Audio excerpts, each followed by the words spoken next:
हैं यहाँ वो तो दिख रहा है, लेकिन जो गाय के नाम पर मॉब लिंचिंग हो रही है वो शायद उनको नज़र नहीं आ रहा है। एक बयान मोहन भागवत का इस पर नहीं आया कि सैकड़ों मुसलमान जो है मॉब लिंचिंग के नाम पर मारे गए, सैकड़ों मुसलमान, तो कम से कम इस पर भी बोलना चाहिए। दूसरे, जब नारा दिया जाता है कि मुसलमान के दो स्थान कब्रिस्तान या पाकिस्तान, ये भी उनको नज़र नहीं आता। जब रामजादे हरामजादे कहा जाता है ये भी उनको नज़र नहीं आता। जब ये कहा जाता है कि अगर हिंदुस्तान में रहना है तो जय श्री राम कहना है, तो ये सब चीज़ें मोहन भागवत को नज़र नहीं आती। सुरक्षित वो समझ रहे हैं मुसलमानों को।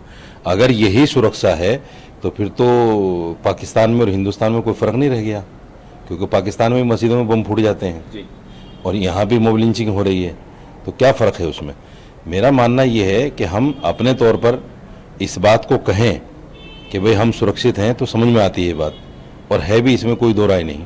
लेकिन मोहन भागवत कहें कि सुरक्षित हैं तो समझ में बात आने वाली नहीं है। राहुल गांधी अमेरिका दौरे पे हैं और वहाँ पे जब उनसे आ गया सेकुलर पार्टियों को लेकर, तो उन्होंने बताया कि जो भारतीय मुस्लिम लीग जो है पार्टी, या कि केरल में है उनके सहयोगी पार्टी है, वो मुस्लिम लीग पार्टी है। इस पर बीजेपी ने कटाक्ष किया कि मुस्लिम लीग को आप सेकुलर पार्टी कैसे बता रहे हैं, अगर ऐसा होता तो देश का बंटवारा नहीं होता।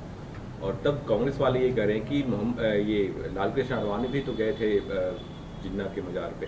तो इस दोनों तरफ से जो बयानबाजी हो रही है, कैसे देख रहे हैं सर? देखिए, इंडियन यूनियन मुस्लिम लीग की एक हिस्ट्री रही है। बंटवारे के बाद में ये पार्टी वाकईतन हिंदुस्तान की एक पार्टी थी और इसका कुछ हिस्सा पाकिस्तान भी चला गया जी। लेकिन मुसलमानों ने इसको नज़रअंदाज कर दिया, सिर्फ इसलिए कि इसका नाम मुस्लिम लीग था। और मौलाना अबुल कलाम जैसे लोगों ने ये कहा कि अगर हम मुसलमान इकट्ठे होकर एक साइड रहेंगे तो हिंदुस्तान की जो सेकुलर अक़दार हैं, जो तहजीब है, जो रिवायात हैं, वो बरकरार नहीं रह पाएंगे। इसलिए आज़ादी के बाद में हमेशा हमने अपने हिंदू को अपना नेता माना है, चाहे वो कांग्रेस हो, बसपा हो, सपा हो, या कोई भी पार्टी हो, उसमें हिंदू हैं, उन्हीं को हमने अपना नेता माना है। मुस्लिम लीग को मुसलमानों ने नकार दिया और मुस्लिम लीग जो है सिर्फ केरल में एक सीट पर सिमट कर रह गई। ये अहमद उससे MP होते थे। तो मेरा मानना ये है कि अगर वो सेकुलर ना होती तो उस पर पाबंदी लग जाती, जैसे सिमी पर पाबंदी लगी है, PFI पर लगी है।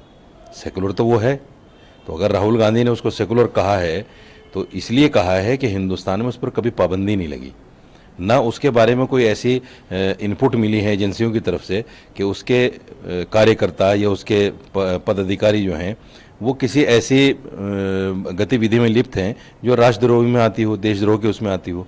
तो इसलिए वो तो है। दूसरी बात यह है कि बीजेपी के जो नेता हैं, लाल कृष्ण आडवाणी के जिन्ना के मज़ार पर चादर चढ़ाने तो वो जायज़ है। PM मोदी हमारे नवाज शरीफ के यहाँ चले गए बिरयानी खाने, वो जायज़ है।